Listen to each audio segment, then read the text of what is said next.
Part 23. March 1989. An hour later, Maureen and Dr. Ron Kurt, along with 6 other missionaries, arrived at the Genome Research Center. Coleman, along with a security guard and 2 geneticists, were waiting for them just outside the building's main entrance. "We've been waiting for you, Aud. You weren't mad that I couldn't get to the airport, were you?" Coleman rubbed his hands. "I missed you, Nathan. Idiot. He thinks he can play games with me?" Although Coleman didn't like Maureen, both men were excited about the developments they would witness in the coming days. The armored vehicle entered the Institute's yard and carefully proceeded through the garden towards the southwest facade of the building, which was surrounded by high walls and trees so that it could not be seen from the outside. It stood right next to a steel platform of about 7 by 4 meters. Under the watchful eye of Maureen, Coleman and Kurt, the vehicle's hatches were opened and the valuable cargo, which was kept in a safe inside a special frozen hopper, was lowered from the vehicle without shaking by means of a kind of forklift. Immediately afterwards, the platform on which the forklift was located began to move slowly downwards with the activation of a mechanism. When the platform had completed its nearly 4-foot descent with the forklift, Maureen, Coleman, Kurt and 2 attendants on board, the forklift driver stopped in front of a door, driving the case he was carrying about 20 feet inland through a poorly lit corridor. When Coleman scanned a card from the inner pocket of his work coat into the door's security sensor, the door opened on its own, resulting in a large laboratory that someone who had not seen before would have guessed. Maureen took a look at the final version of the lab, which she had seen months earlier.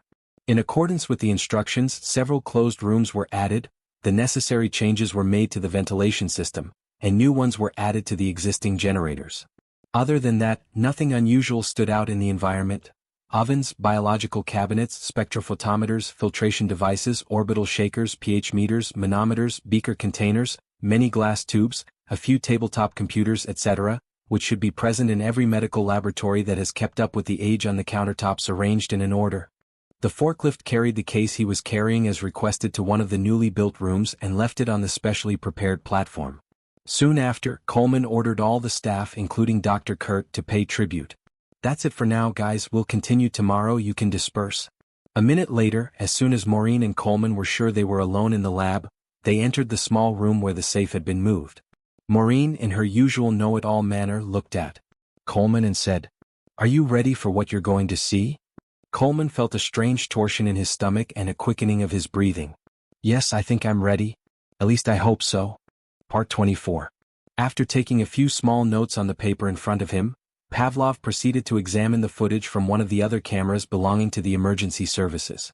The current footage was from a camera placed above the entrance door of the emergency room to view the inside of the main corridor from above.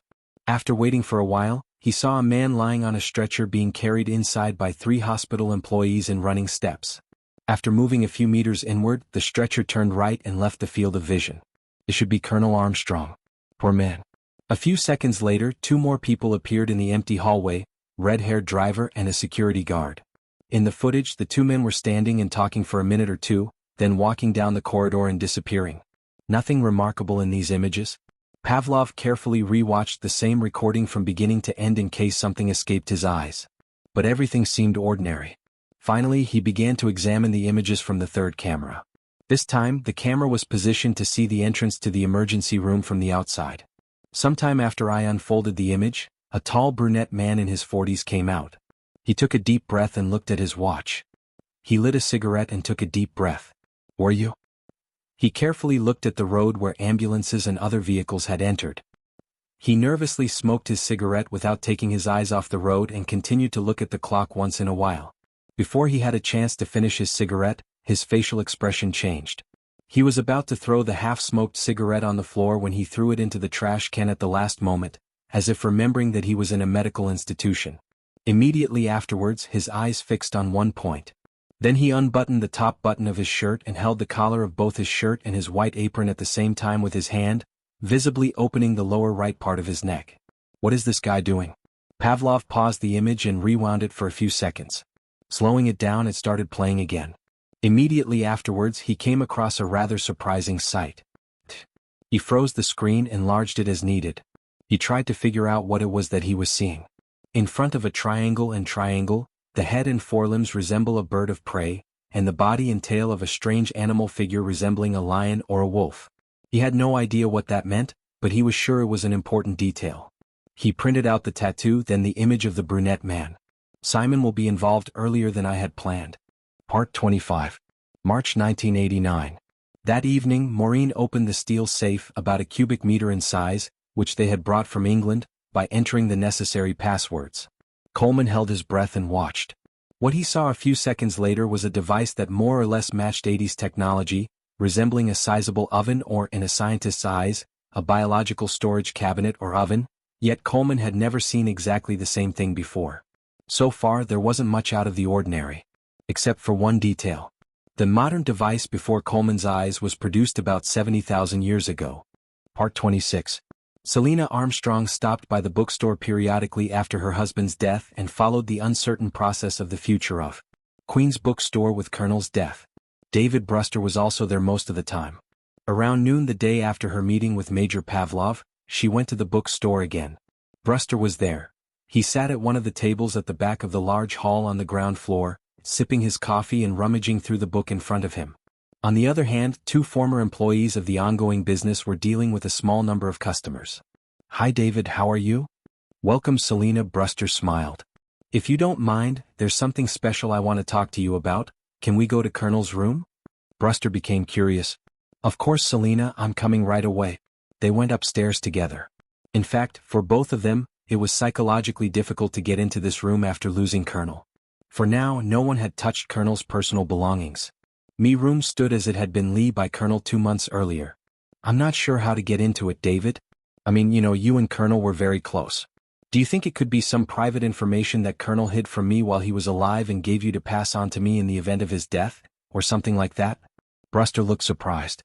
"I'm not sure I know what you mean, Selina, but if I understood you correctly, no, Colonel did no such thing." Then he thought for a while, as if confirming what he had said in his mind, and he affirmed to himself, "No, Selina, I'm sure there was no such conversation between us." Following that, Selina told him about the bag Colonel had left. The newspaper page that came out of the Bible inside. She took out the newspaper article she was carrying with her from her handbag and showed it to David. "Do you think Colonel didn't mean you, but someone else named David?" Brewster thought for a while. "Honestly, I don't think so. From a neutral point of view, I think he must have meant me. Except for one thing, I have no idea what Colonel meant." Selina felt disappointed. "Are you sure about that?" "Yes, I'm absolutely sure." Part 27. March 1989. Coleman was trying to shake off the impact of what he was seeing. So what Maureen said was true. God, how is this possible? In their conversation about 2 months ago, Coleman didn't quite believe what Maureen was saying. He approached the issue simply as having to prepare the necessary infrastructure for the implementation of a more or less imperative request from his hierarchical base.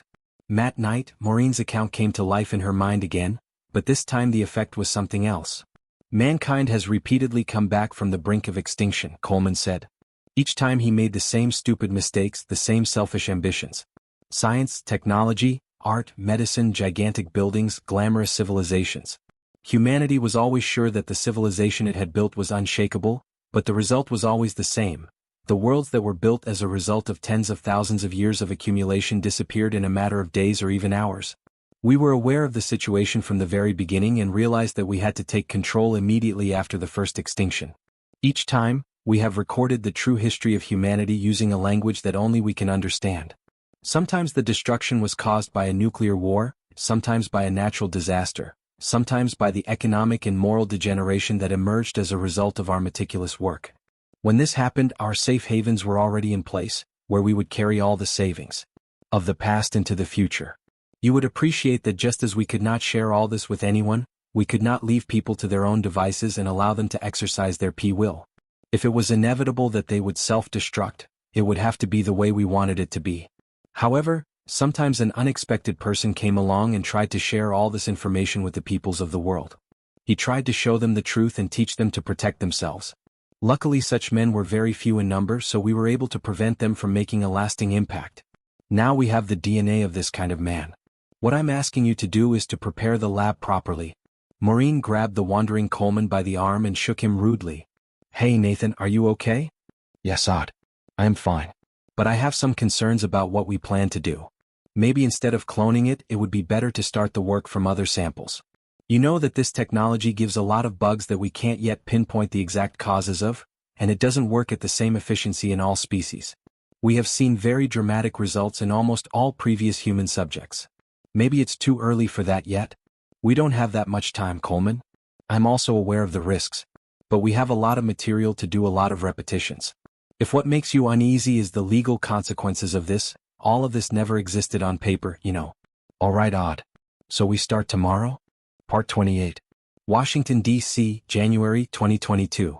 Major Pavlov is on his way to the Washington Flyer, the company to which Cliff Robbins appears to belong. Later that day he hoped to stop by the taxi company to inquire about Robbins, then visit the hospital again to learn about the hospital employee who had a tattoo on his neck. Finally, he was going to call Selena to give her information. She's probably talking to David Brewster right now. After a 20-mile car ride, Boris arrived at the Washington Flyer, which operates via its smartphone app. He sat in front of the computer and introduced himself to the attendant who arranged the trips. Me, middle-aged, bald-headed chubby attendant was named Jack Grisham. Do you have a driver named Cliff Robbins, Jack? Yes, Major. How long has he been working here? I think it's been about 6 months. What can you say about him? What is he like? Not much. Ordinary things. He's a good guy, he's been running his business smoothly for as long as I can remember. Is he here right now? No, it's out. He has a client. When will he return? Jack squinted and looked at his computer screen. I think it's half an hour. Or maybe 40 minutes. All right, Jack, can you show me pictures of Cliff while you're waiting for him to return? Of course, sir. Please wait. The man found a photo of Cliff Robbins on his smartphone and handed the screen to Pavlov. That's it. On the screen was a photograph of a smiling brunette boy, about 30 years of age at most. A profile photo taken when he started his new job, taken in the driver's seat of the commercial taxi where he worked. It was out of the question that this brunette teenager was the same person as the man in the camera recordings. Is this photo up to date? Yes. Are you sure that's Cliff? Yes, of course. Major Boris Pavlov grunted and waited for the young taxi driver. While he waited, he wrote a text message on his smartphone. I'll see you when it's convenient. He has decided not to return to Selena Armstrong for the time being. When Cliff Robbins returned a few minutes later, Jack Grisham introduced Boris Pavlov to the taxi boy. It was clear that the little brunette guy had nothing to do with the red-haired tattooed man in the camera recordings. My point was to understand how the man on camera had taken Cliff Robbins' place on the day Colonel Armstrong was killed, and to find out where he is now. Pavlov summed up the situation to Robbins. Me boy looked a little startled. Mir is nothing to worry about, Pavlov continued, placing his hand on the young man's shoulder as if to say, how do your customers usually reach you?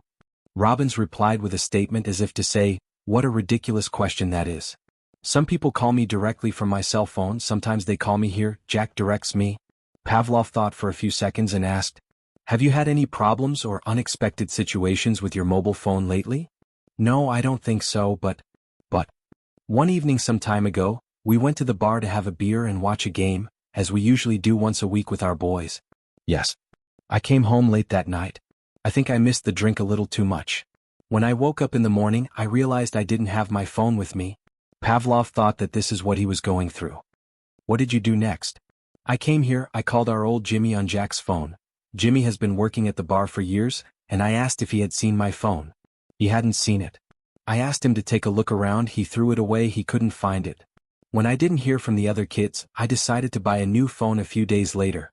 Did you get it? No, that's not necessary. Late that evening there was a knock on the door of my house. I hesitantly opened it, not waiting for anyone. A man I didn't know was standing in front of me with my phone in his hand. He said he noticed that I dropped him at the bar the other evening. Smiling, he handed over the phone and walked away with quick steps. At that moment, the man's behavior seemed a little strange, but I did not dwell on it. My phone was working fine. The incident slipped out of my mind. I understand. Do you remember exactly when that happened? Robbins grimaced as if thinking. I think it was early last November. Bingo. Can you describe to me the man's appearance? Was she a blonde? I saw it at dusk and for a short time. And he had a hat, so I'm not so sure, but I can still say that he had red hair, not blonde. Pavlov no longer doubted that he was on the right track. He did not consider it necessary to detain Robbins. Moreover, this was not an official investigation, so it was not in his interest to attract attention. Wonderful, Cliff, you were very helpful, thank you. I don't need to detain you any longer. But I'm going to ask you for a little favor. What can I do for you, Major? 2 minutes later, Pavlov was smiling to himself as he got into his car with Robin's phone in his hand. Pavlov thought he might ask a friend to help him examine the phone before meeting Blake and Selena. This would buy him a few days. He found the name he was looking for from the phone's address book. Called. After the phone rang for a long time, Boris turned on just as he was about to turn it off. Hi. How are you? If you're home, I'll leave you something to review. Yes, it's been a long time. As a natural consequence of the fact that the moon's gravity was much less than that of the Earth, returning to Earth from the moon was a much less effortless process than doing the opposite. On July 24, 1969, Neil Armstrong, Michael Collins, and Buzz Aldrin descended seamlessly into the Pacific Ocean using parachutes inside the command module, which was at most the size of a small-sized car, gradually dropping all but the lunar module and then the command module into the vacuum of space. The three astronauts were welcomed as national heroes in their countries, and the event attracted widespread attention from the world public. As a standard procedure, astronauts were kept in quarantine for 21 days in case they were carrying possible microorganisms. Then life went back to its usual course for everyone. For almost everyone. Part 30. International Institute of General Health and Genome Analysis. Washington, D.C., April 1989. Everyone who has reached a certain age remembers the name Dolly. Some of you are vaguely present, some of you are in the press as vividly as if the incident was reported yesterday. What determines this, of course, is the extent to which you are excited about scientific developments. For those who are indifferent, Dolly may conjure up an ice cream brand, or rather a line of cars launched for female consumers. Of course, Dolly was none of that. Dolly the sheep, born on July 5, 1996, was perhaps the first animal to be cloned from an adult somatic cell using the nuclear transfer process. Dolly was born on July 5, 1996, and lived to be 6 years old, having been cloned by PPL Therapeutics, a biotechnology institute near Edinburgh, by Ian Wilmut, Keith Campbell and several other respected scientists of the Roslin Institute. We, respectable free citizens who had finished school and paid their taxes, naturally believed this, as did the other news we read in the newspaper and watched on TV. For the welfare and progress of modern society, civilization and all the peoples of the world, a new achievement of science. What else could it be? In early April 1989, on a stormy and cold winter day, in the underground laboratory of the Institute for Genome Analysis, under the supervision of Aude Maureen, a 6-member team led by Dr. Nathan Coleman and Dr. Ron Kurt began a heated and extremely exciting project to clone a little more than a sheep, which would never be reported in the press. 2 weeks ago, Dr. Ron Kurt fertilized using an electric shock with a sample of stem cells inside one of the mysterious tubes in the vault brought from London with a nucleated egg cell. The experiment with the stem cells of the mysterious person was successful 7 years before Dolly the sheep, and a baby was born. A cloned human. The whole team, especially Coleman, was in a great excitement. Had it not been for the tyrannical imposition of Aude Maureen, perhaps this experiment would have taken its place in history as the greatest achievement of modern science. However, the project, which was carried out using the scientific method, was designed to serve non-scientific purposes. Maureen summoned Coleman to the room assigned to her. With his hand, he gestured to Dr. Coleman to sit down. With their victory, Nathan Coleman, who had forgotten the uneasiness he had felt the previous month and the question marks in his mind, seemed to have sensed that something was wrong. "I'll get to the point without further ado, Nathan," Aude said. "Mir is one last phase of our project that I think I would not tell you about before." Part 31. Washington, D.C., January 2022. It is said that the 3 basic components of war strategy are force, space and time. Essentially, these 3 components determine an army's mobility. Me side that is more mobile and active will go to victory. Napoleon Bonaparte said, "Attack is the art of detecting the enemy's weak point." What he is trying to say, albeit in different terms, is actually the same. The side, which will have to defend its weak point, will lose its ability to move, since it will have to tie its forces to a certain point. The situation is exactly the same in the game of chess. In fact, in life too. The critical elements are material, force, field, and time, tempo. The total effect of these 3 components determines who will win the game. But what if you're lagging behind in terms of all 3 components? May God help you. A great defeat awaits you. But theoretically, when Simon Blake looked at the position on his phone screen, he was more or less thinking these things. Materially, he was a pawn behind. Figures of his opponent, whose central pawns had crossed the middle line, were also undoubtedly more active and menacing. Blake was about to face a direct king attack. But there are nuances, psychological elements, some possibilities and possible mistakes to be made by the superior competitor who is always overlooked. It was going to be the same in this game. Blake's opponent, who was playing with black pieces, had to change his queen and bishop due to a small miscalculation. The result was an ambiguous rook endgame. The opponent, who was one pawn more in total, had one pawn less in the queen's side. Blake first formed a passed pawn on the queen's side, then won the game by taking advantage of his opponent's sloppy moves and deteriorating morale. At the same time, he heard the notification sound coming to his phone. He read the message. "Let's meet when you are appropriate." Blake wrote the reply after thinking for a few seconds. "At my house on Saturday afternoon, is that okay?" The answer was not delayed. "Yes." Blake looked at his watch. "Me lunch break was almost over." He stared pensively for a while out of the dining hall, which can be called a luxury reserved for lecturers. He was glad he had only 2 classes that afternoon. He opened his bag and checked the notes inside. He corrected it slightly. He put on his jacket, which he hung on the back of his chair. He left the dining hall and began to walk towards the classroom, about 500 meters away. On Saturday, Pavlov was at Blake's door at the agreed time. The 2 old friends chatted for a while over a coffee. Pavlov got on with it without much ado. He summed up what has happened in recent days. Blake was glad that his friend let the cat out of the bag. The topic was even more interesting than he expected. Interesting. To summarize, a young woman loses her husband, and the incident is reported as a heart attack. But the woman's claim is that in reality her husband is being murdered. The incident is either not taken seriously by the police or deliberately covered up. People who lead a life of their own are relatives of Neil Armstrong, and somehow the death case is related to this situation. And you're already pretty close to apprehending the suspect. Yes, that's more or less the case. And this is again an informal operation. Well, the woman also talks about Noah's flood. Yes. After her husband died, Selena Armstrong says the man left her a note telling her to contact you and me if they encountered an unexpected situation. Exactly. And he's talking about a guy named David. The woman thinks that David has an elderly friend who has been working for them for years. Matt's right. But in fact, Colonel Armstrong doesn't concretely state that this person is David Brewster. It doesn't. Also, Selena Armstrong is talking to David Brewster, but the guy says he doesn't know anything. Absolutely. I understand. Apparently, the woman's murder claim is true. And you don't need me to catch the killer. But you think it's more for me than you to find out what it's all about? And Colonel Armstrong specifically stated that for some reason? Good talk. And that tattoo on the camera footage. You think it might mean something? It seemed pretty interesting to me. In this case, you want me to meet Selena Armstrong. Of course I'm not forcing you. Simon Blake thought for a few seconds. Why not? But there's something that sticks out to me. That David. What if David isn't a human being that Armstrong meant? The next day, Pavlov introduced Selena to Simon. The introductory ceremony took place on the ground floor of the Queen's bookstore around noon on Sunday. After the 3 of them had a little talk, Pavlov summarized the latest developments to Selena. Then they went upstairs to Colonel's study. Brewster, whom they foretold was also there.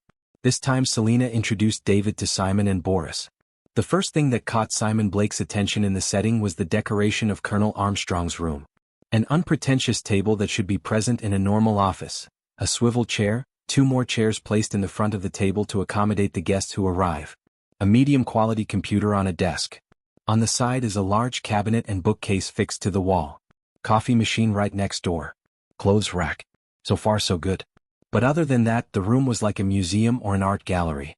Models of Leonardo da Vinci's flying machines, a miniature replica of Marcel Duchamp's large glass, depictions of the famous Moai statues of Easter Island, framed photographs of Sumerian and ancient Egyptian tablets, sacred books of various religions, models and photographs of Stonehenge and Göbekli Tepe, copies of Peter Bruegel's and Moritz Escher's drawings of the Tower of Babel, and a miniature replica of Michelangelo's famous statue of David in Florence, roughly 30 cm long.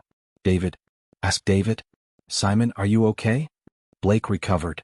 I'm fine, Boris, I was just looking around. It was a beautiful room. Mrs. Armstrong, did you make any changes here after your husband's death? We haven't made any significant changes. We just collected the trinkets he used to carry out his routine work. I see. Boris Pavlov chimed in. Selena, if you don't mind, can you leave us alone with David for a bit? David, if it's okay for you too? They both nodded in agreement. Selena left the room, closed the door and went downstairs. When Boris Pavlov sat in Colonel Armstrong's swivel chair at the desk and David Brewster and Simon Blake sat in the chairs at the front of the table, Blake began to think that small talk was a time-wasting formality. "Do you know why we're here, David?" Me old man did not look nervous. "It counts, Major. Selina talked about some things. Were you close with Colonel Armstrong?" "In a way we were." "Why did you use that phrase?" "For two reasons. I've known him almost since he was a kid and he shared a lot with me outside of work. But not everything. So? I knew him well enough to know that he had some secrets and fears that he couldn't tell anyone, but not enough to know what the source of them was." Simon Blake continued to listen to the conversation between the Major and the old man with a slight smile, while continuing to examine this unusual room from his seat. "I understand. Selina believes that Colonel was murdered. What do you think about that?" "I'm afraid she may be right. As I said, Colonel was a man with some secrets and fears. But I can't say anything for sure. Did Selina tell you about the note she found after Colonel's death?" "Yes, Major. I know that. And I was surprised by that. I've put a lot of thought into it." "I'm afraid I'm not the David you're looking for," Blake interjected. Pointing with his hand he said, "That statuette. Where did Colonel Armstrong get him?" "As far as I know, it's a family heirloom from his grandfather. Is it okay for him to stay with me for a few days, David?" Both David and Boris looked at Simon Blake strangely. Me old man shrugged and said, "It's okay for me, but if you wish, ask Selina about it." "Sure, David." Blake made a vague facial sign to Boris Pavlov. "Thank you, David," Pavlov said.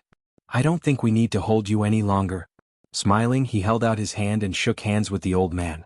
Blake picked up the statue of David with his finger as if to ask for approval, shook hands with David and thanked him. Leaving the old man upstairs, they went downstairs. Selina was making herself coffee. "Would you like a coffee?" "No, thank you. Let's not linger. How was your speech?" "Simon thinks David is telling the truth." "I agree with him." Simon Blake nodded, pointing to the statue in his hand. "Do you mind it staying with me for a few days?" "No, but I just want to check something that's on my mind." "I'll explain later, don't worry." "Well, of course it can stay if you think it's necessary." When the two friends walked out the door, Pavlov said, "Will you explain to me what is going through your mind? What are you planning to do with that statue?" "I'm just going to interrogate him." In 1906, when U.S. chess champion Harry Nelson Pillsbury died at the age of 33, a group of scientists claimed that playing chess had impaired his mental health. One of those who made the claim was Dr. Emanuel Lasker, himself the world chess champion of the time. Pillsbury attempted to commit suicide by jumping from the fourth floor of the hospital where he was being treated the year before he died. Former world champion Wilhelm Steinitz began to claim to have played chess with God and defeated him. And Paul Morphy, another legendary figure, wandered the streets alone talking to himself. Boris Pavlov wondered if the same thing had happened to his friend. "I know what's going through your mind, man." "No, I'm not quite crazy yet," Blake said with a smile. At that moment, Pavlov's phone rang. "Hi. Did you find it?" "Yes, very good. Okay. I'm coming right away." When Pavlov hung up, Blake asked, "Was James the caller?" "Yes, man." "I'd better leave without wasting time." "Will you need me?" "I'll let you know if I need." So we agreed. "See you soon." Two friends got into their vehicles and drove away in opposite directions. Pavlov arrived at James Jimmy Perkins' house after a 45-minute journey. A few years earlier, Pavlov had helped Jimmy get acquitted when he was about to be convicted of a theft he had not committed. At least Pavlov probably thought he had, for a theft he had not committed. Jimmy, who was born with a talent for cybernetics, then used his hacking skills several times to help Pavlov and Blake. As Pavlov began to descend the stairs leading to Jimmy's rented apartment on the ground floor, he vaguely heard Iron Maiden's The Reincarnation of Benjamin Brieg playing. "Jimmy is at home." He had to knock several times and wait for a while before the door could open. Finally, the door opened and a tall thin man appearing in his late 30s, with thick glasses with long hair and a ponytail. Now the smell of dampness and beer was added to the sound of music. "Hey big boy, I've been waiting for you too." "Enter. How are you?" "Isn't Blake with you?" "Hi Jimmy. I'm pretty good." "No, but he must be studying another aspect of the issue in his own home right now." "Let's see what you found. But first, would you turn down the volume on that music so I could hear what you're saying?" They went in. They went into the study room, where there were a group of computers of different sizes on a large counter and a large number of strange-looking electronic devices that Pavlov had no idea what they were. Jimmy Perkins showed Pavlov the can of beer he was holding with his right hand with the index finger of his left hand in the sense of, "Do you want it?" Pavlov shook his head in the sense of no. Jimmy sat in his swivel chair at the head of the large table. Pavlov was standing. The young man pointed to one of the monitors on him, about half of which were in working order. Do you see that? Yes. Do you have any idea what happened? He said with a sly smile. I think I have a guess. The screen, which functioned as a kind of radar, detected an object that emitted signals at periodic intervals over a fixed point on a large-scale map. Jimmy froze the screen. The fact that the hard disk was added later opened one of its drives, which quite possibly appeared. He also opened it, removing the apparatus resembling a miniature disk inside. He carefully grabbed the several millimeter chip that came out of it with tweezers on the table, bringing it closer to Pavlov. They followed your guy with this little toy, he said, pointing with his eye pointing to Cliff Robin's phone, which was lying on the counter with the back lid open. And if I didn't get me wrong, we see on the screen the spot where the killer is now, Pavlov said. Unfortunately, the only thing we can be sure of at that point is the phone the killer used for this job. If he's too naive to get rid of him all this time, he's different. You're right, Pavlov said in a thoughtful tone. At the same time, he continued to examine the monitor. There seemed to be something irrational at the point where the signal came from. Pavlov asked Jimmy. Don't you think there's something wrong with the phone point? Jimmy Perkins squinted for a moment, staring intently at the screen. It was obvious that he did not immediately understand what Pavlov meant. And then all of a sudden, yes, it's really interesting. I never paid attention to it, he said. Part 32. NASA President's House, August 18, 1969. After completing his lengthy speech, Neil Armstrong signed the dossier, which contained a detailed report on what they had experienced together on the lunar surface and some official paperwork, and handed it to his supervisor. All right, Neil, that's all for now. How are you feeling? You can appreciate that what I saw for me and my teammates was shocking, sir. But don't worry, we're all fine. I'm glad to hear that. If I don't mind asking, what is to be done about the rest of the process, sir?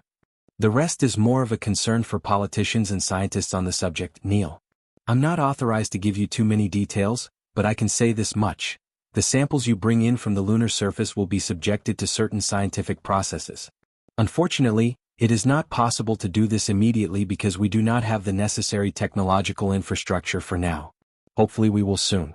Until then, the samples will be stored in a secure environment and we will try to obtain any new information possible until the procedure is initiated. Armstrong, who had listened attentively to the president, thought that he did not doubt me. I understand, sir. The astronaut got up from his elegant seat, saluted the head of NASA and quietly left the room. The NASA administrator waited a few seconds to make sure after Armstrong closed the door. Then he held up the handset of the phone in front of him. You're welcome, sir. I want you to closely monitor Neil Armstrong's every move and let me know. Keep an eye on the man. Of course, sir. September 30th, 1969. Neil Armstrong woke up in the bedroom of his Florida home, covered in blood and sweat. He couldn't remember exactly what he saw. His mind was stumbled. After a few seconds he recovered. He looked at his watch. 4:18. He couldn't get over the traumatic impact of the journey. For the past month and a half, he has been having trouble sleeping at night, often waking up with nightmares that he can't remember what happened afterwards. Before getting out of bed, he drank a glass of water that he had previously put on the coffee table by the side of his bed. He saw his wife spinning slightly on the bed. He hadn't woken up. The weather had not yet brightened, and it was Sunday. Besides, even if it wasn't for the weekend, he had the week off. He decided to go back to sleep. When he woke up again, it was almost 11 o'clock. The bed was empty. Without wasting much time, he showered, shaved, got dressed, and went downstairs. There was a faint smell of toast bread coming from his nose. Good morning, dear, are you okay? Yes, I'm fine. Did you sleep well? The versed astronaut answered his wife's question by lying, Yes, darling, I slept just fine, trying to force her to smile. Then he placed a kiss on his wife's cheek. How much of what he experienced and thought was real? Witnesses with Buzz Aldrin and Michael Collins. The attitudes and statements of the head of NASA. For the past month, he has often been thinking about sitting down with two friends and chatting amicably, his hand going to the phone, but at the last moment something gets in the way. He puts the handset back in its place. There was no sound from Aldrin and Collins either. Maybe they were living the memory stuff too. Ever since he returned, there was a feeling that something was wrong in him. He couldn't get over it. He was afraid that something would happen. It's enough, Neil, it was a regular task and you finished your work and went back home. Pull yourself together, you have a better life than anyone else has. You're the lucky guy, he lied to himself. "Darling, can you turn on the TV? Let's take a look at the news," he said to his wife, who brought her coffee. A few seconds later, the young female announcer presenting the breaking news on TV was saying that the thing had happened. That Michael Collins died in an unfortunate car accident early that morning. It would be naive to believe that the real cause of Collins' death was a car accident. Neil Armstrong had no time to waste researching the details of this part of the business. Similarly, he knew that there was no way to get out of this business. At least air the news he watched this morning. In fact, he had always thought that if his concerns were true, they would come first for him. So he was a little surprised to hear Collins' name. Were they just doing it as a precaution? Or could they have known about the apparatus he secretly brought from the moon? As far as he knew, not even Aldrin. And Collins realized he was doing it. There was no way to know the answer for sure, and it didn't matter. That's why they were going to come. He didn't have the luxury of being optimistic about it. He had to find a way to secure the interesting strange apparatus until they arrived. Thoughts were flying in his head. His heart was pounding like crazy. He looked around. His eye was once struck by a miniature statue of David gifted to him by an Italian friend. An idea came to his mind. A childish idea. But he did not have time to think of any better. He decided he had to try. About half an hour later, he hurried out of the house to ship the package. With the first courier he could find, Armstrong mailed his son Victor, who lived in Manhattan, the package he had. The note on the package read, "Congratulations on my beloved grandson Colonel's birthday. I kiss his eyes. Happy New Year." He hoped Victor would understand that there was a problem, but that it was impossible for him to explain it to him openly. "I hope he doesn't think I'm crazy or playing a prank." Because his son, Victor Armstrong, was not even married yet, and it was more than 5 years before his grandson was born. Neil Armstrong returned home partially relieved. There was a quirk. The volume of the TV was too loud and the outer door was left ajar. If he didn't know his wife was home, he would have walked away immediately. He quietly crept in. "Hi Neil, did you miss us?" These were the last words the astronaut heard in this world. On the evening news, the public would learn that bad luck had not left the crew that had traveled to the moon, and that Neil Armstrong had lost his life this time after Michael Collins, who had died in a car accident the previous day. According to the official statement, the experienced astronaut could not get out of the depression caused by space travel, and in a nervous breakdown, he first shot his wife with a pistol and then committed suicide. Part 33. Occoquan City, January 2022. When Simon Blake arrived at his house, the first thing he did was go to the kitchen to make himself coffee. He drank a large glass of water. He took a sip of his coffee. Taking his coffee with him, he went to the hall. He just stared for a moment at the statuette he had left on the coffee table. It looked like a pretty successful copy. The proportions are correct, the details are delicately crafted. He picked it up. He ran his other hand over the statue. It was not a souvenir made of cheap material by molding. It was hand-carved. But other than that, there were no outstanding features or unusual circumstances. At least at first glance. The eccentric grandson of the famous astronaut is the victim of a murder, according to his wife's claim. Her husband is aware in advance that this can happen. That's why he leaves a note with my name and Boris's name. The murder is somehow committed by a substitute for the taxi driver Armstrong had called. The police are glossing over the incident. Boris tracks down the man palmed the camera footage. There's a guy with a keen interest in the topics of Noah's flood and the moon journey, as well as historical manuscripts and works of art. The reason for the murder is probably that someone did not want some information to be revealed. According to Colonel Armstrong, I'm the one to expose them. Blake took another sip of his coffee. He had another job to do before he could continue to study the statue. Part 34. Pavlov wasted no time in saying goodbye to Jimmy and jumped into his car and drove off. The location to which the monitor was pointing was obvious. Wenatchee National Forest. By the time Pavlov reached the woods in Seattle, it was already dark and quite cold. There was something unplausible about the signal point that appeared on Jimmy Perkins' screen. Logically, there should have been two basic possibilities. The red-haired man in the camera footage could still be using his phone and therefore having it with him, which was highly unlikely for two reasons. First, it would have been very clumsy not to get rid of the phone used in such a business, and second, even if the man was still using his phone, it had been hours since Perkins had intercepted the signal, and the point at which the signal had come from was stable. It was not normal for the man to have never moved. The other possibility is that the man had gotten rid of the phone months earlier. This possibility was much more plausible, but this time it was not in Pavlov's mind that such a strange place should be chosen to do so. Boris Pavlov entered the forest with his vehicle, following the instructions of Google Earth, where he fixed the signal point on his smartphone. Maybe I shouldn't have come here alone.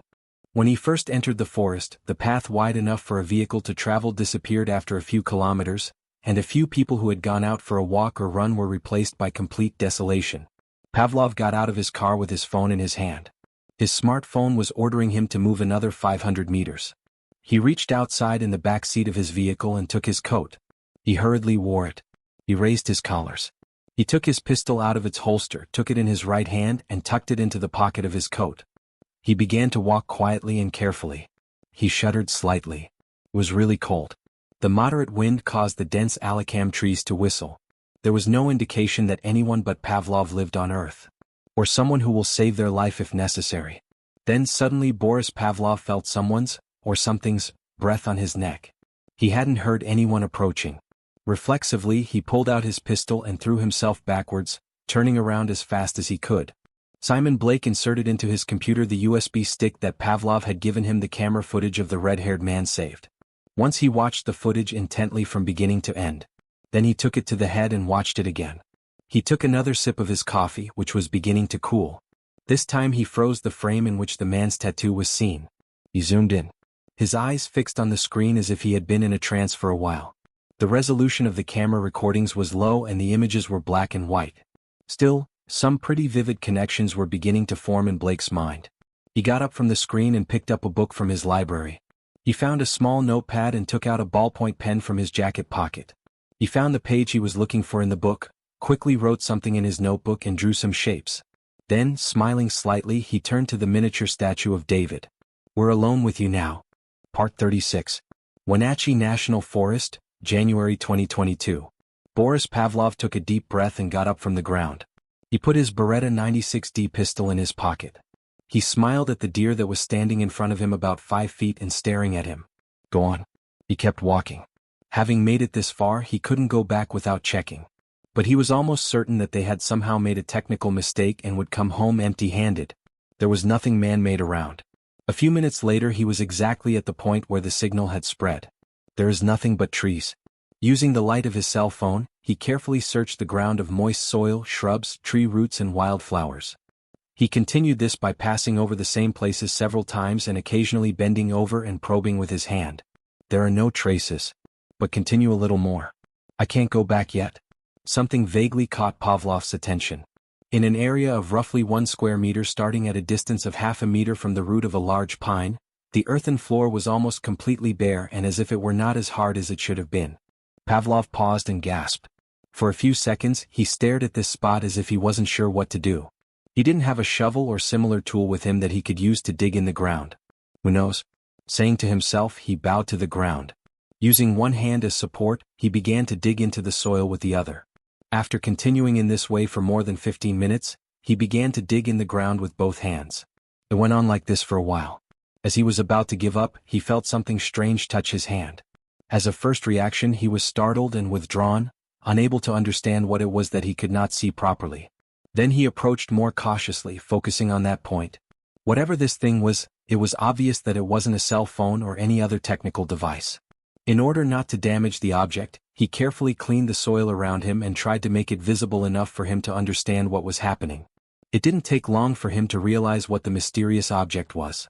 At the same time, he reflexively vomited whatever he had eaten that day. Even though he had been a police officer for years, he couldn't get used to some things. The suspected killer had not found the red-haired man's phone, but himself.